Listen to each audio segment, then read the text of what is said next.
This is James from GameFront with a short but important wish list of things I'd like to see in Dragon Age Inquisition. The last thing I want to do is come across as a whiny gamer that's just complaining about a couple of games that are pretty damn good. But at the risk of that, here's my short bitch list, starting with Dragon Age 2. I've played games of tic-tac-toe that had a more open-world feeling to it than Dragon Age 2. I mean, we're stuck in Kirkwall the whole damn time, and this game ain't short. We're playing in the same dungeons over and over with some new quests, and they give us some new enemies there, but that's not good enough for a role-playing game. I need to feel like I'm an explorer, an adventurer in your world. Instead, by the end of this game, I feel like a jack-in-the-box, all curled up inside, whistling Pop Goes the Weasel. The second problem I had with Dragon Age 2 was the combat. At the beginning of the game, I was really enjoying it. It was easy to learn, and I felt like there was some serious depth to it. But it wasn't too long until I began to tire of this combat system. I found myself in a cycle. It was basically every battle, I would spend the majority of the time in the paused game screen, not being tactical, not making great ideas of how I'm going to attack these enemies, but simply filling my health up, and rotating the different characters to make sure that they had stamina and the ability to use their magic. So that was my first experience with the Dragon Age series. It wasn't until much later, not that long ago, that I ended up purchasing Dragon Age Origins during a Steam sale. And because I had heard so many people say, oh, Dragon Age 1 is so much better than Dragon Age 2. You've got to play that one. Don't judge the series by that game. And so I was like, all right, well, I don't know how much I spent, but it was probably less than $10. And the first thing that I noticed before the game even began was that I got to choose from several different races. And I really like that. I mean, I'm a Skyrim fan. You can play that game as many different races over and over and enjoy it. And I haven't played through the game with all the races in Dragon Age, but I did feel like the stories were very they definitely had a point of view for each race.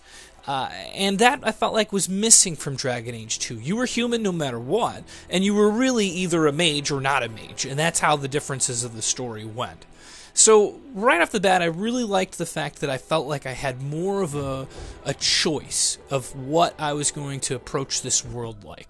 The next thing I noticed in Dragon Age Origin was the difference in combat.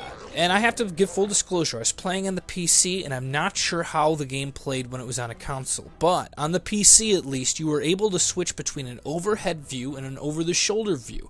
Which, when you're doing some tactics and strategy, that overhead view is really intuitive to be able to feel like you're making choices that matter in a battle. And for the fun of being over the shoulder and the excitement of being in that action, you can go to the third-person view. It's your choice.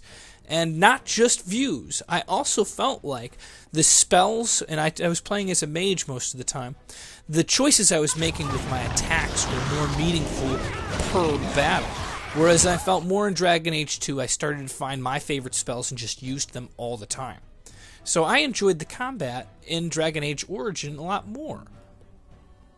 In preparation for this video, I thought it was only fair to go back to Dragon Age 2 and see if there were some things that I did like from it after getting familiar with the series. And this is what I found. I found that I really liked the user interface in Dragon Age 2 a lot better. I felt that it was really easy to learn and get into. Now, that's kind of the same experience I had the first time, but I didn't realize how much I had to really figure out the user interface for Origin. And secondly, the storytelling, although I don't like the fact that it was so narrow-minded that you have only really 2 stories to be told, I did appreciate the voice of the character. I enjoyed the voice acting and thought it was great. Both of them were good, but in Dragon Age 2, I felt there was a little more effort by adding the voice of your own character in. So let's get into what I'd like to see in Dragon Age Inquisition. For starters, we need to go back to the open world setting like Dragon Age Origins. Whatever possessed them to go to this single city setting for the game in Dragon Age 2, please, scrap it. We really enjoy the opportunity to be in an open world when we're role-playing. It allows us to leave the main quest, breathe a little bit, and really feel like we're part of the world.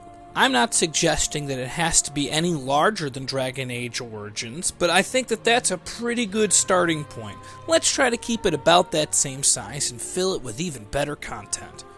Secondly, let's bring back the tactical RPG elements of Dragon Age Origins. I'm not saying it was perfect, but I think we can all agree it was better than Dragon Age 2, so why not build off of something we know is working and make it even better?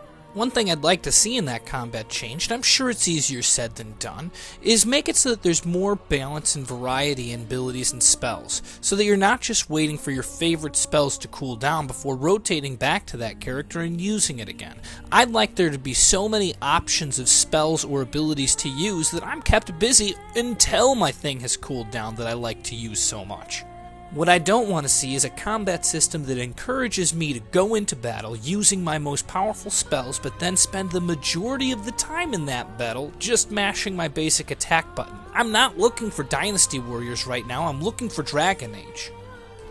And last but not least, I'd like Dragon Age Inquisition to take a different approach to storytelling than we saw in Dragon Age 2. I'm not saying it has to be just like Dragon Age Origin, but Dragon Age 2 left me with this feeling of my story being on rails. I think the best place to diversify our story is right off the top. When you're creating your character, you should be able to choose a race. I want to be able to choose an elf, a dwarf, maybe a Canary, that's probably asking too much. But don't make the only meaningful choice whether or not I'm going to be a mage. The events of Dragon Age Inquisition are going to follow the events of Dragon Age 2, and I'm alright with that, because I'm genuinely interested in seeing what happens in the war between the mages and the Templar. I don't, however, think that the game should focus so heavily on this story that it takes up 90% of the gameplay. I think that Dragon Age Inquisition could really learn a lot from Skyrim. I feel like in that game, there is a storyline that you can progress, but it's really probably only about 25 to 40% of the game. Then all of a sudden you have all these other stories to unfold, like whether or not you're going to help the Imperials, or the Brotherhood of Evil, or you're going to join the Stormcloaks. That's the kind of game that I'm going to come back to and play more than one time. For my closing statement, I'm just going to say I'm picking up Dragon Age Inquisition either way. I'm just sitting here crossing my fingers that it's more like Dragon Age Origins and Baldur's Gate and Skyrim than it is like Dragon Age 2 and Dynasty Warriors. I'm not saying that either of those sets of games are better or worse than each other. I'm just telling you what I want from my Dragon Age series. But my opinion's not the only one that matters. You tell me what you want from your Dragon Age series. Put it in the comments below, and please don't forget to like, comment, and subscribe.